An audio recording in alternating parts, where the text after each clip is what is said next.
AI engineer Atul Subhash suicide case में Bengaluru police ने उनकी पत्नी, सास और भाई को गिरफ्तार किया। बेंगलुरु पुलिस के डीसीपी शिव कुमार ने कहा है कि अतुल सुभाष की सास निशा सिंघानिया और साले अनुराग को प्रयागराज से जब्त की, पत्नी निकिता को गुरुग्राम से गिरफ्तार किया गया।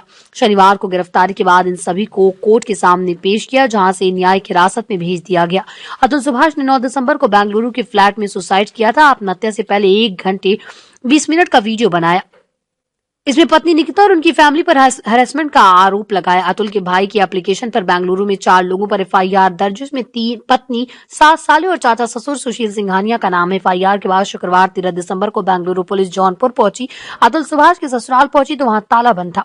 टीम ने नोटिस चस्पा कर दिया। पुलिस के पहुंचने से पहले अतुल की सास साला फरार हो गए। पुलिस ने पड़ोसियों से पूछताछ की, लेकिन परिवार के बारे में कोई जानकारी नहीं मिली। बुधवार गुरुवार की रात 1:30 पर सुभाष की सास साले का घर से भागते का वीडियो सामने आया था। इसमें ताला बंद करके बाइक से भाग रहे थे। वहां मौजूद मीडिया कर्मियों ने पूछा तो सास ने कोई जवाब नहीं दिया और हाथ जोड़ लिया। घर से भागकर वो जौनपुर के एक होटल में पहुंची, वहां थोड़ी देर रुकी, फिर वहां से फरार हो गई। होटल का भी सीसीटीवी सामने आया था, जिसमें दोनों नजर आए थे।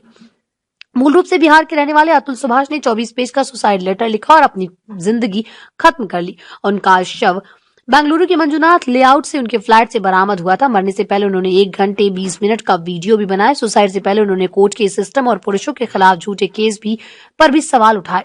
सुसाइड नोट की शुरुआत जस्टिस इज ड्यू यानी इंसाफ बाकी है से होती है। इसमें अतुल लिखते, मेरी पत्नी ने मेरे खिलाफ 9 केस दर्ज करवाए। इसमें से 2022 में दर्ज हत्या और अननेचुरल सेक्स का भी एक मामला है।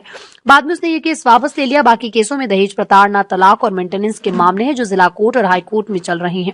अतुल ने जौनपुर कोर्ट के प्रिंसिपल फैमिली जज रीता कौशिक पर भी गंभीर आरोप लगाया। अतुल ने कहा कि मैंने जज को बताया कि एनसीआरबी की रिपोर्ट बताती है कि देश में बहुत सारे पुरुष झूठे केस की वजह से आत्महत्या कर रहे हैं। तो पत्नी ने बीच में कहा कि तुम भी आत्महत्या क्यों नहीं कर लेते हो।